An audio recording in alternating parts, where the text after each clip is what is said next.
श्री गणेशाय नमः। तृतीय खंड, प्रथम अध्याय। गणपति का चरित्र कथन। कल्पभेद से सनक जी ने निवेदन किया, भगवान सूर्य जी, कल्पभेद श्री गणेश्वर के अनेकानेक चरित्र कहे जाते हैं। आप उन सभी के पूर्ण ज्ञाता एवं वर्ण करने में समर्थ है। हे प्रभु, मैं उन चरित्र का विस्तार सहित सुनना चाहता हूँ, इसलिए ऐसी कृपा कीजिए कि मैं उनके श्रवणानंद प्राप्त कर सकूं। सूर्य जी बोले, सनक, तुम धन्य हो जो भगवान विनायक के चरित्र श्रवण में इतने उत्सुक हो रहे हो।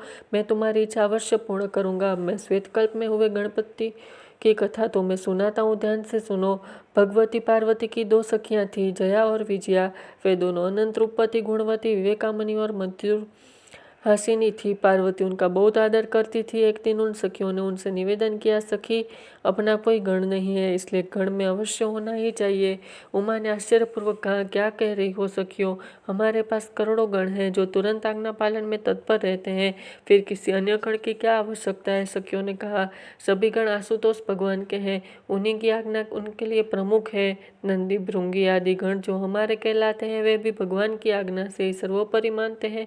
यदि आप कोई आदेश दें और शिव जी उसकी अपेक्षा करे तो आपके आदेश को कोई भी गण नहीं मानेगा। आप पूछेंगे तो अवश्य ही कोई बहाना बना दिया जाएगा। पार्वती ने कुछ सोचा और फिर कहा, ओरे ओ, यह असंख्य प्रथम गण, क्या इनमें भी कोई मेरी आज्ञा की उपेक्षा कर सकता है। सखियों बोली, प्रथम गण में तो कोई हमारा है ही नहीं। वे सभी भगवान रुद्र के व्यक्तिगत सैनिक हैं। शिव जी की अनन्यता के कारण ही वे शिव जी की आज्ञा से हमारी रक्षा करने और हमारे कार्यपालों पर दृष्टि रखने के उद्देश्य से ही नियुक्त है। इसलिए कृपा कर अपने लिए भी एक व्यक्तिगण गण की रचना अवश्य कीजिए। पार्वती ने उनका सुझाव स्वीकार तो कर लिया, किंतु कार्य रूप में उनमें परिणत नहीं किया था। बात वह थी कि वह रह गई और कुछ दिन बीतते हुए उसे भूल गई। एक दिन प्रातःकाल का समय था। पार्वती जी स्नान घर में स्नान करने जा रहे थे। उन्होंने नंदी को आदेश दिया, कोई आवे तो उसे रोक देना, और तब वे भीतर चली गई। तभी भगवान शंकर कहीं से आकर भीतर प्रविष्ट होने लगे। नंदीश्वर ने उन्हें रोकते हुए निवेदन किया, अभी माता जी स्नान कर रही है, इसलिए यहाँ ठहरने की कृपा करें। शिव जी बोले, अरे करने दे स्नान, मुझे एक आवश्यक कार्य है, तो यहाँ कैसे रुका रहूं। यह कहते हुए लिपा व परम शिव नंदी के वचनों की उपेक्षा कर सीधे स्नानागार में जा पहुंचे। गणेश्वर गणपति की प्रागट्य कथा। भगवान आशुतोष को शीघ्रता से आए देखकर स्नान करती हुई जगजननी लज्जा व सत्यंत सिमट गई। शिव जी भी बिना कुछ कहे चले गए। इधर पार्वती जी स्नान परंत वस्त्र धारण करती हुई सोचने लगी, जया विजया का सुझाव उचित ही था, मैंने व्यर्थ उसकी उपेक्षा की।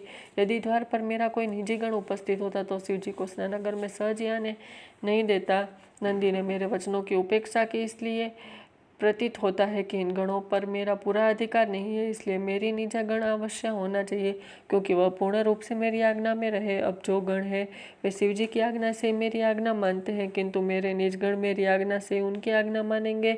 ऐसा विचार कर उन्होंने अपने अत्यंत पवित्र देह का मैल उतारा और एक चेतन पुरुष की रचना कर डाली। सर्वोपरांस्तो सर्व सुंदरम विशाल सर्व शोभान महाबल पराक्रम। वह पुरुष सभी सुख लक्षणों से संपन्न, समस्त अवयव से दोष रहित, अत्यंत सुंदर अंग वाला, विशालकाय, अद्भुत शोभायमान और महाबली एवं पराक्रमी था। पार्वती जी ने तुरंत ही अनेक प्रकार के दिव्य वस्त्राभूषण धारण कराए और शुभ आशीर्वाद देते हुए बोली, वत्स, तू मेरा ही पुत्र है। मेरा हृदय रूप होने के कारण मेरा ही तुझसे अधिक प्रिय अन्य कोई नहीं है।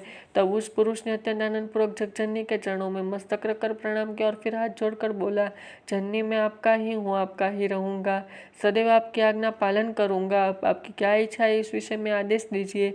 आपके द्वारा निर्दिष्ट प्रत्येक कार्य करने के लिए मैं प्रस्तुत हूँ।